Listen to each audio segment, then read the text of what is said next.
Alright, so this is the Delhi show. Without further ado, let's just go to Delhi. Hey.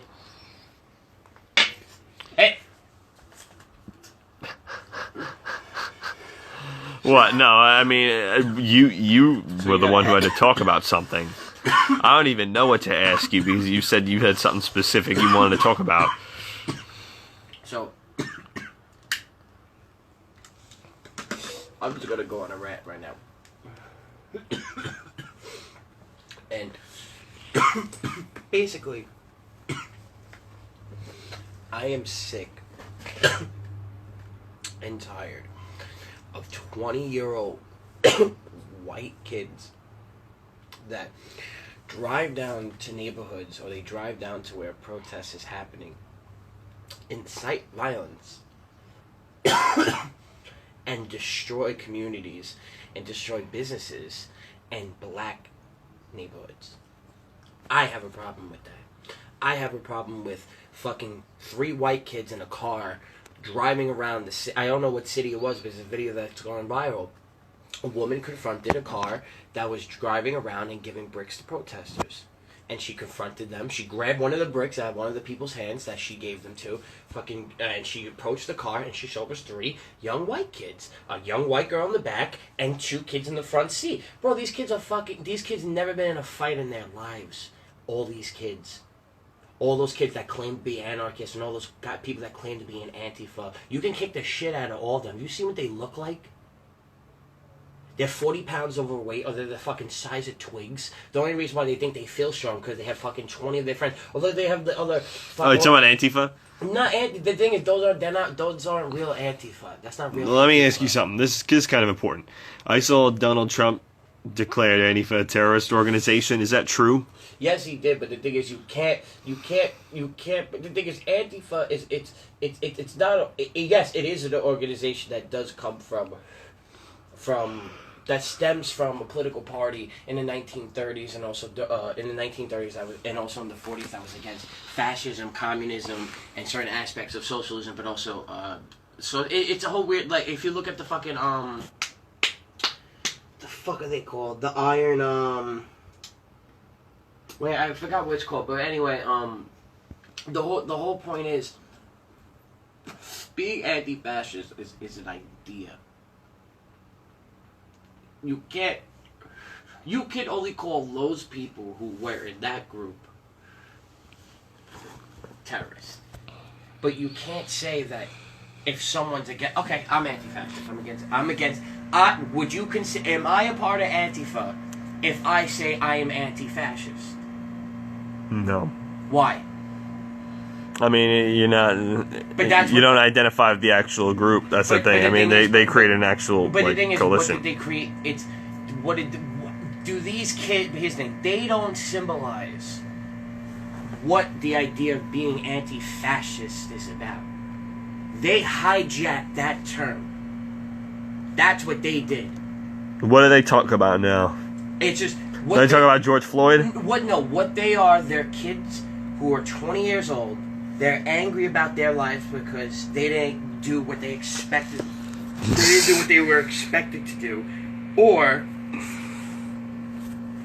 Let me tell you something. Just wait until the generation of kids who are raised behind an iPad grows up.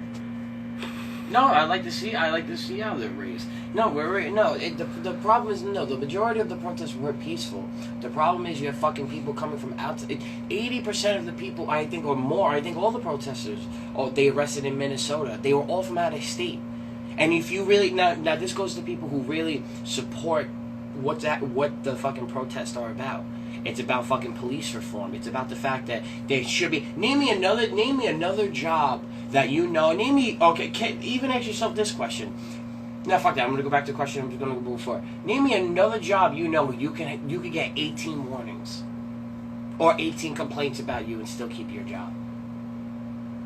You can't.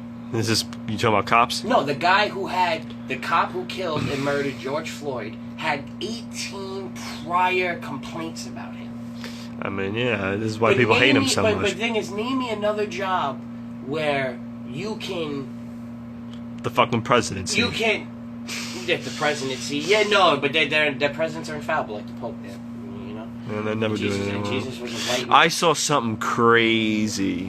What? We'll have to take a break if you want me to read it. So it's what we were just saying before that.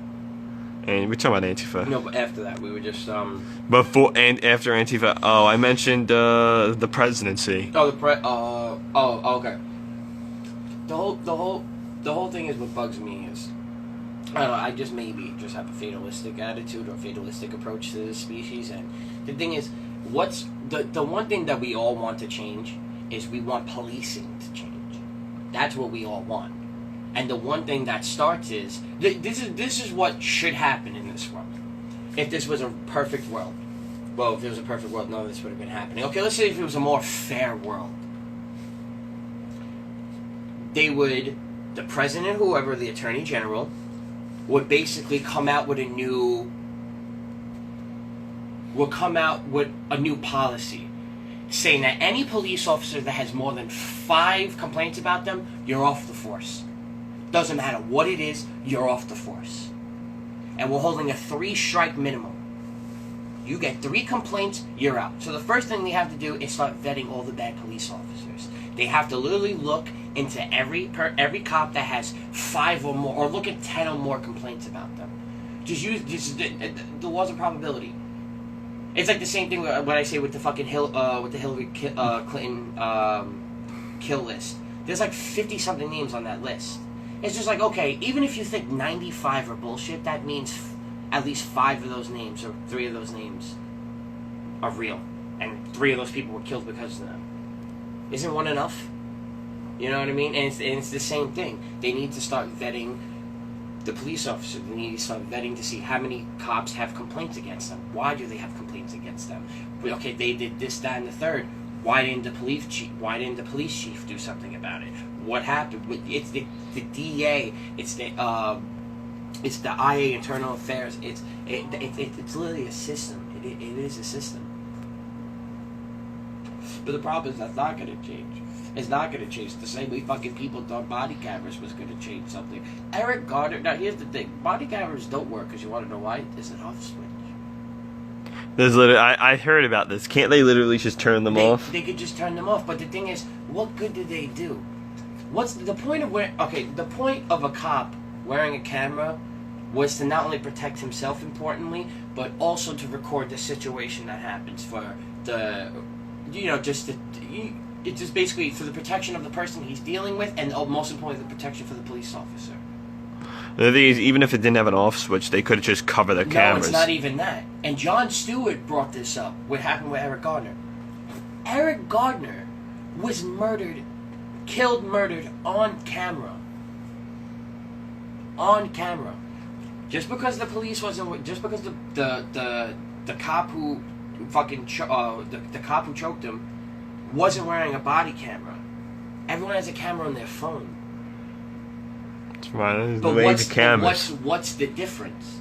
What's the difference between having a cop wear a camera and then the average Joe Schmo recording the incident on his phone, and the cop still walks? There's no difference.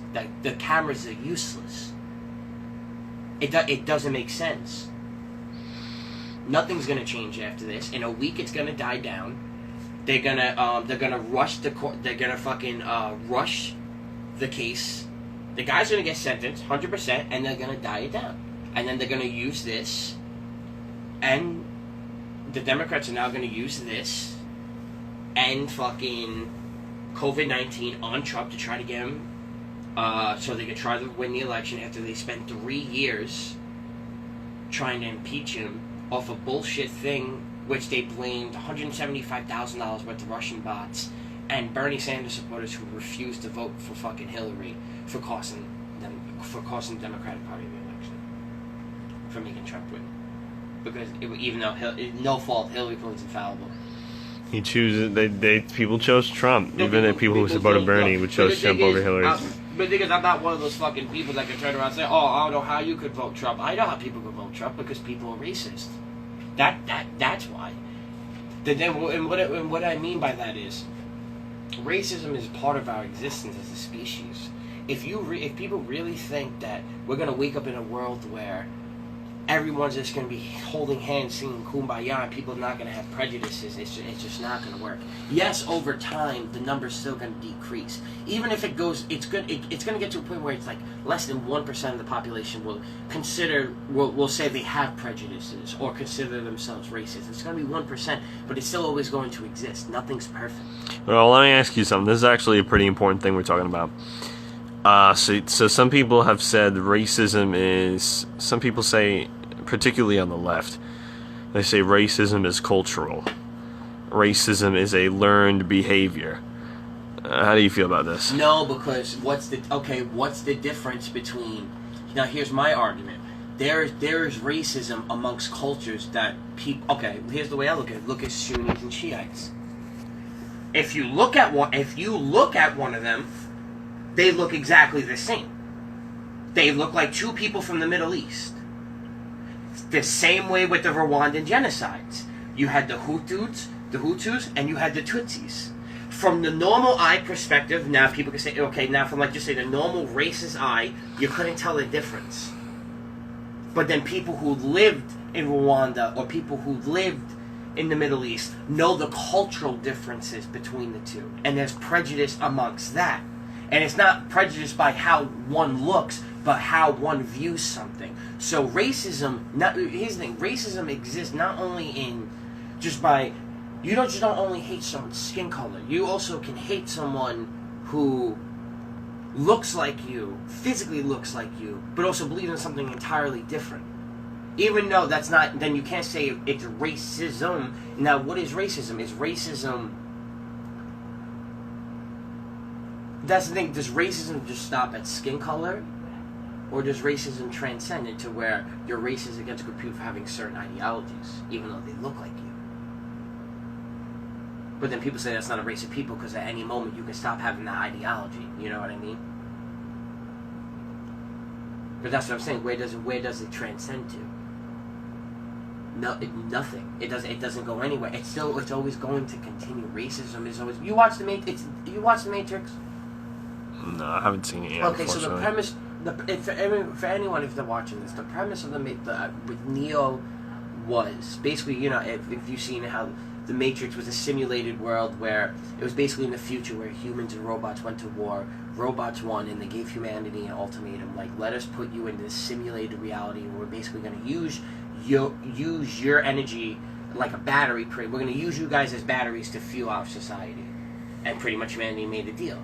So now, the robots is a city, in the real world where the robots control Earth, that's not in the Matrix, the simulated world, that's called Zion. It's the city of Zion, where all the people, they wake up inside the Matrix, because everyone's body's kept in like a jello-like capsule in like these places in the robot world. But basically, there's an important scene where the Neo meets the architect. He's a computer programming that's supposed to figure out how can robots fully control humans, and they realize that there's always going to be that 1%. They said just how humanity's hardwired. There's always going to be that 1%, that 0.1% of people that's always going to question things. That's always going to question reality. That regardless of that. So Neo, basically the city Zion was destroyed 6 times before. Because the architect told him. He's like, and how the robots repel, basically how they control humanity. They're like, because they know that there's going to be more people like Neo that are going to keep waking people up and make them realize that the world they're living in is not real. So what he does is, what the robots do is they let them gain a certain following and let the city grow to a certain strength, and then they destroy it and let the cycle continue. In the Matrix or in the actual city? In the actual real city. They let it get to a certain point, and then they kill them off, and then the cycle begins. How there's people in the Matrix that are going to start to... They kill all the people off? And the batteries, you mean? The battery people? No. They literally invade with, robots. Oh, robots go to war with each other? No, they're humans. All right, well, I have to watch the movie. So anyway... I'm wondering how... Do you have it on DVD or something? No, just go say it. But basically, at the end of the day, the robots realize that there's always going to be a small percentage of people that are always going to question things. So there's always going to be a small percentage of people in any aspect of life that's going to express hatred, bigotry, going to be greedy. They're going to try to take over the world. They're going to question the reality there, and they're not going to be able to. You're not going to be able to control. That's just the way of life. And the thing is, I mean, it's also, how do you feel about, I mean, I hear it a lot. I mean, I was listening to the Constitution of the United States a while ago. It spoke to you? I listened to an audiobook.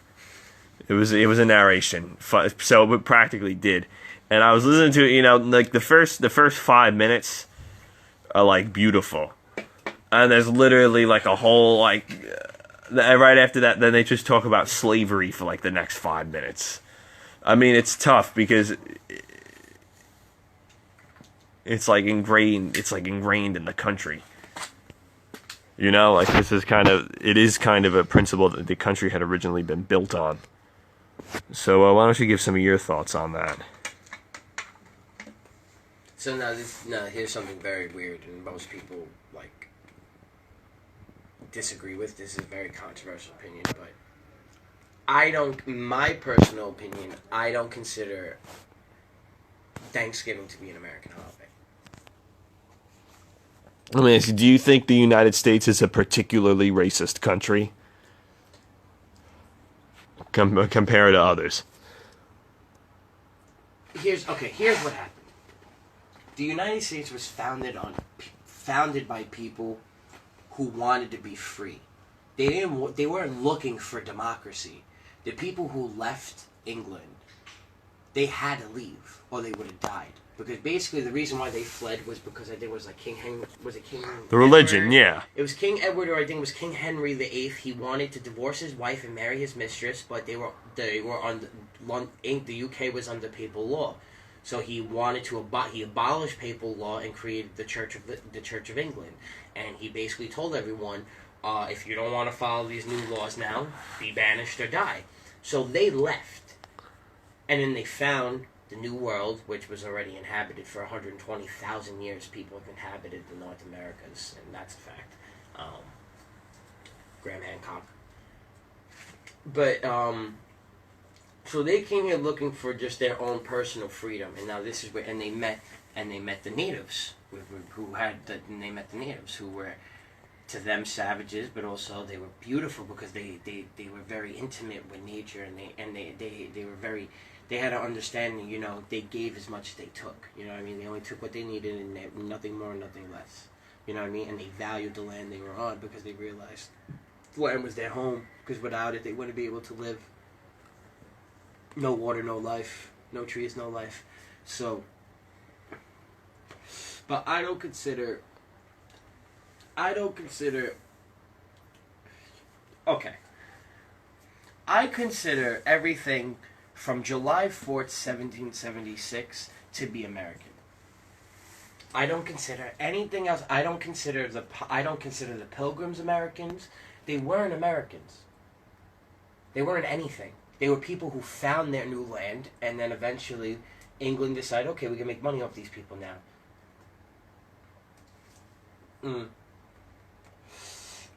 And basically, they found this new world. England was mad happy about it. They realized they could expand their empire. The French were like, oh, we want to get involved in this. They fought the French and Indian War. And when the 13 cut, and then the fucking French, then the English made the colonies pay outlandish taxes in the fucking war. And then once America was like, fuck you, we're going to print our own money. And then plus the Housing Quarters Act and a lot of other shit. But once America wanted to print their own money, that was a problem. Because the English money then meant nothing. It's like, imagine now they're like, okay, we're not going to use $1 anymore, we're going to use something else. That means the dollar's worthless.